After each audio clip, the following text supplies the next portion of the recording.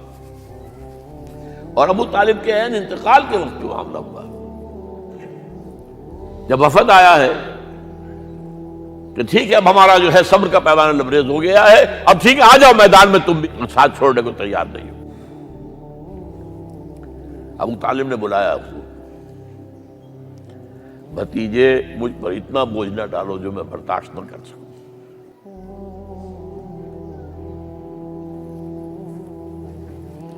حضور کی آنکھوں میں آنسو آ گئے۔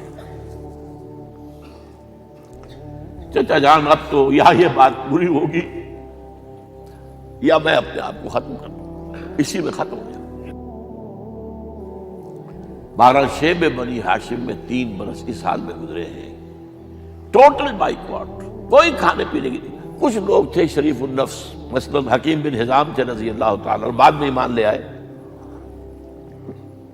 حضرت خدیجہ کے وہ رشتہ دار تھے، وہ پہاڑ پر چڑھ کر ایک طرف سے رات کی تاریکی میں، دونوں دروازے تو بند ہیں، پہاڑ پر چڑھ کر چوٹی سے نیچے اتر کے کوئی چیزیں کھانے پینے کی دے آئے تو دے آئے، بس صلی اللہ علیہ وسلم۔ کوئی اور ایک آدھ ہوگا ایسا۔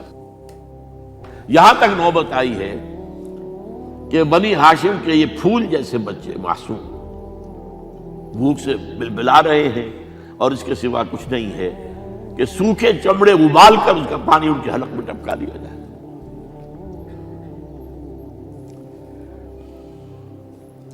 اور جو ہوا وادی طائف میں،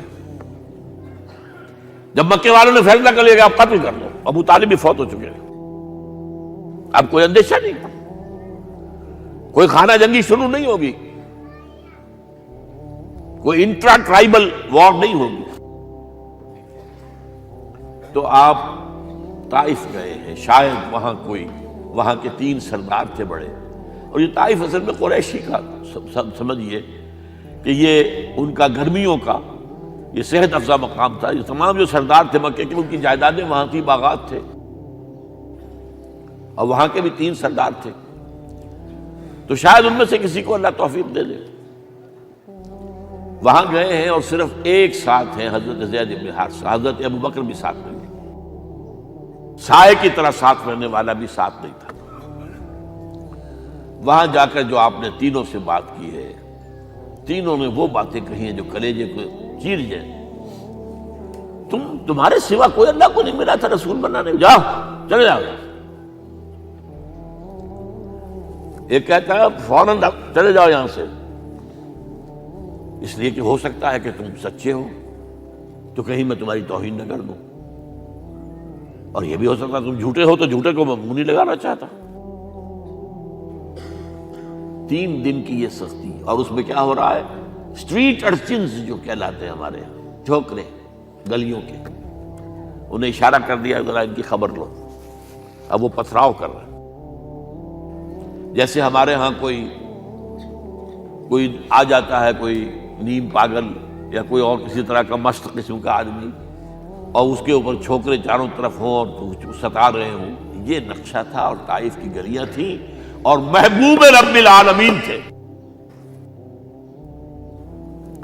ادھر سے پتھر آ رہے ہیں تو زید بن حارثہ رکاوٹ بن گئے، لیکن پیچھے سے آ رہے ہیں، وہ کیسے روکیں گے؟ پیچھے جاتے ہیں تو ادھر سے آ رہے ہیں۔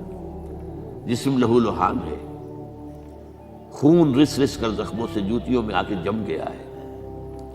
پھر وہاں سے آپ نکل کر گئے ہیں، ایک باغ میں تھوڑی سی پناہ لی ہے تھوڑی دیر کے لیے، جوتے بڑی مشکل سے اترے ہیں، خون جمع ہوا، اور وہ جو پھر دعا نکلی ہے آپ کے، وہ کلیجے کو چیر جانے والی ہے۔ اللہم الیک اشکو ضعف قوتی وقلت حیلتی وحوانی علی الناس، اے اللہ تیری جناب میں فریاد لے کر آیا ہوں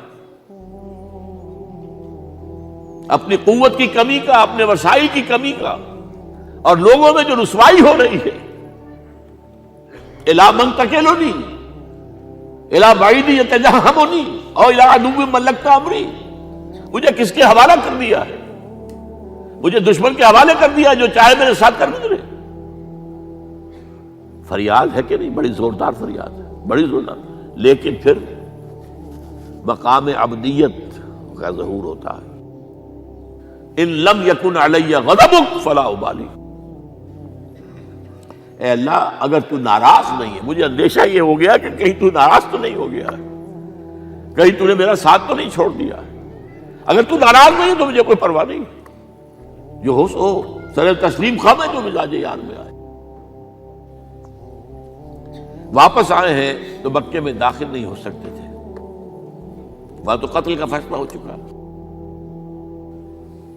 باہر ہی آپ نے ڈیرا لگایا، زید بن حارثہ کو بھیجا، فلاں شخص کے پاس جاؤ کہ تم اگر امان میں لے لو محمد کو تو محمد آ جائیں، تمہیں تو میری یہ پوزیشن نہیں ہے، میں قریش کے مقابلے میں امان نہیں دے سکتا۔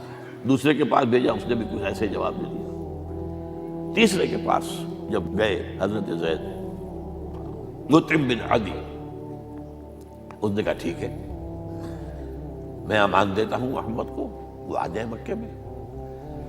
حضور سے آگے کہا، حضور نے فرمایا نہیں جا کر کہو، آ کر لے کر جا۔ کیوں؟ کیا پتہ اچانک جو ہے میرے داخل ہوتے ہی کوئی مجھ پر حملہ کرے، قتل کر دے۔ وہ تو یہ کہہ سکے کہ ہمیں کیا پتہ تھا کہ مطعم نے جو ہے امان دی ہے، I never knew it۔ اب یہ قبیلے کے اندر یہ ہوتا تھا کہ ایک نے امان دے دی، سب کی طرف سے امان ہے۔ لہذا حضور نے فرمایا آ کر لے کر جاؤ۔ وہ اپنے 6 بیٹوں کو ہتھیار سجا کر لے کر آیا ہے، اور پھر لے کر گیا حضور کو، کہتا ہوا گزر رہا ہے راستے میں، لوگوں سن لو محمد میری امان میں ہے صلی اللہ علیہ وسلم۔ اس لیے آپ کو مکے کے اندر پھر 2-2.5 سال مزید رہنے کا موقع ملا ہے، اور اتنا بڑا احسان آپ نے مانا پھر مطعم بن عدی کا کہ غزوہ بدر میں جب 70 اسیر تھے قریش کے حضور کے پاس، تو آپ نے فرمایا تھا کہ اگر آج مطعم زندہ ہوتا اور وہ سفارش کرتا تو میں ان سب کو چھوڑ دیتا بغیر کسی فدیے کے۔ بہرحال یہ چند باتیں میں نے آپ کو بتائی، باقی تو یہ کہ غار ثور ہے کیسی کیسی، اور پھر غزوہ بدر سے پہلے کی رات ہے، اور وہ آپ کا زندگی کا طویل ترین سجدہ ہے۔ اس میں جہاں تک یہ الفاظ بھی آپ نے کہہ دیا، اللہ اگر کل یہ جو 313 یہاں جمع ہیں اگر یہ ختم ہو گئے تو پھر قیامت تک تیرا نام لینے والا کوئی نہیں ہوگا، میں آخری رسول اور میری یہ 15 برس کی کمائی ہے۔ اس پر کہا حضرت ابو بکر نے، وہ پہردار کی حیثیت سے کھڑے تھے، کہ حسبک حسبک حضور بس کیجئے بس کیجئے۔ بہرحال بدر ہے، احد ہے، زخمی ہوئے ہیں، دندان مبارک شہید ہوئے ہیں، خون اتنا بہا ہے کہ بے ہوش ہو گئے ہیں، اور خبر اڑ گئی ہے کہ آپ شہید ہو گئے۔ یہ سب کچھ، اور سب سے بڑھ کر حمزہ کی لاش سامنے آئی۔ کیسی لاش؟ ناک کٹی ہوئی ہے، کان کٹے ہوئے ہیں، پیٹ چاک کر کے کلیجہ چبایا ہوا ہے۔ کس طرح برداشت کیا ہوگا آپ نے؟ اپنے اوپر تاری کر کے دیکھیں، یہ حمزہ کون ہے؟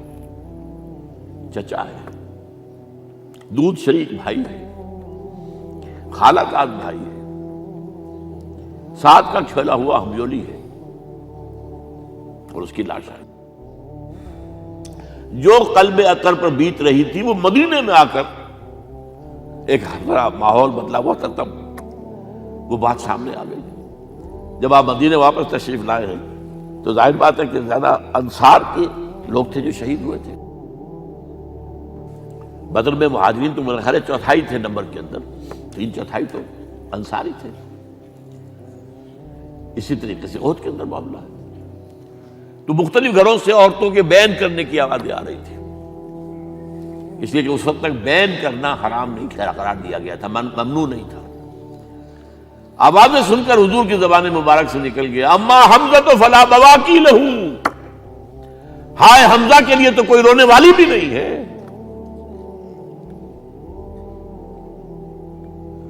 اس پر پھر صحابہ نے، انصار نے اپنے ہاں کی خواتین کو حضرت صفیہ کے ہاں بھیجا. وہ سگی بہن تھی، وہاں انہوں نے جا کے بھی تعزیت کی بہن کی.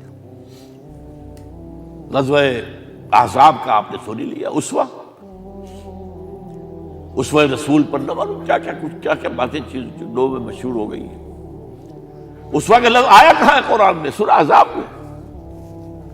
وہ اسوہ کیا تھا؟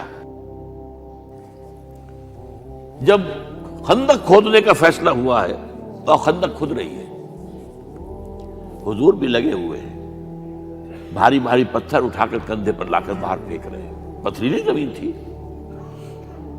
ایک پتھر کسی سے ٹوٹا نہیں تھا، تو حضور نے جو ہے 3 دفعہ جو اس کے اوپر ضرب لگائی تب ٹوٹا ہے. لیکن یہ کہ کئی دن کے فاقے ہو چکے تھے، کھانے کو کچھ نہیں، پورا محاصرہ تھا، 12,000 کا لشکر گھیرے ہوئے. یہاں تک کہ آپ کو معلوم ہے کہ گھروں کے اندر بیت الخلا تو نہیں ہوتے، باہر جاتے تھے قضاء، اس کا کوئی امکان نہیں. شدید ترین آزمائش جو ہوئی ہے اس کا نتیجہ ایک طرف یہ نکلا کہ منافقین کا نفاق ان کی زبانوں پر آ گیا. قرآن مجید میں ہے یہ انہی آیات میں، ما وعدنا اللہ ورسولہ الا غرورا، ہمیں تو اللہ اور اس کے رسول نے دھوکہ دے کے مروا دیا. ہم سے کہا تھا کہ قیصر و کسریٰ کے خزانے تمہارے قدموں میں آئیں گے، اور حال یہ ہے کہ ہم رفع حاجت کے لیے باہر نہیں جا سکتے، کھانے کو کچھ نہیں.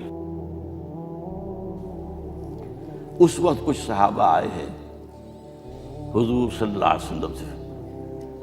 دیکھیے فاقے سے کمر دوہری ہوئی جا رہی ہے، ہم نے اپنے پیٹوں پر پتھر باندھے ہوئے، چادروں کے ساتھ پتھروں کسا ہوا تاکہ کمر سیدھی رہے.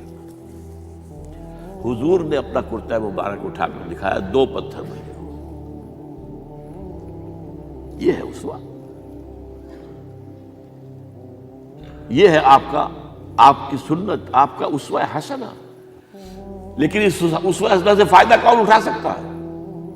لقد کان لکم فی رسول اللہ اسوۃ حسنۃ لمن کان یرجو اللہ والیوم الآخر وذکر اللہ کثیرا. اسوہ تو اپنی جگہ ہے، قرآن میں ہدایت سب کے لیے، ھدی للناس، لیکن فائدہ اٹھائیں گے صرف متقین، ھدی للمتقین ہے سب کے لیے. اسوہ سب کے لیے ہے، لیکن استفادہ وہی کر سکے گا جو 3 شرطیں پوری کرے: اللہ اور یوم آخر پر ایمان، اور اللہ کا ذکر کثرت کے ساتھ. بہرحال یہ میں نے آپ کے سامنے اس حوالے سے رکھا ہے. یہ اسوہ جو ہے حضور کا، یہ ہم پر اتمام حجت ہے. دیکھیے نوٹ کیجئے، پوری نوع انسانی پر اتمام حجت، اسلام کا نظام عدل اجتماعی جو قائم کر کے دکھا دیا، حجت قائم. اسے انگریزی میں کہتے ہیں اٹس ڈویبل، کیا جا سکتا ہے، یہ کام ہو سکتا ہے. اس لیے کہ زمین پر قدم بقدم چل کر یہ انقلاب آیا، محنت سے آیا، مشقت سے آیا، ایثار سے آیا، قربانیوں سے آیا، تکلیفیں جھیل کر آیا، صبر و مصابرت سے آیا، استقامت و مقاومت سے آیا. یہاں پر معجزوں کی کار فرمائی نہ ہونے کے برابر ہے.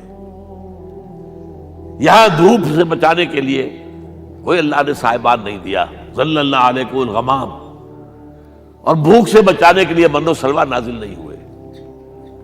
غزوہ تبوک میں ایسا بھی ہوا ہے کہ 3 مجاہدین کا 24 گھنٹے کا راشن ایک کھجور.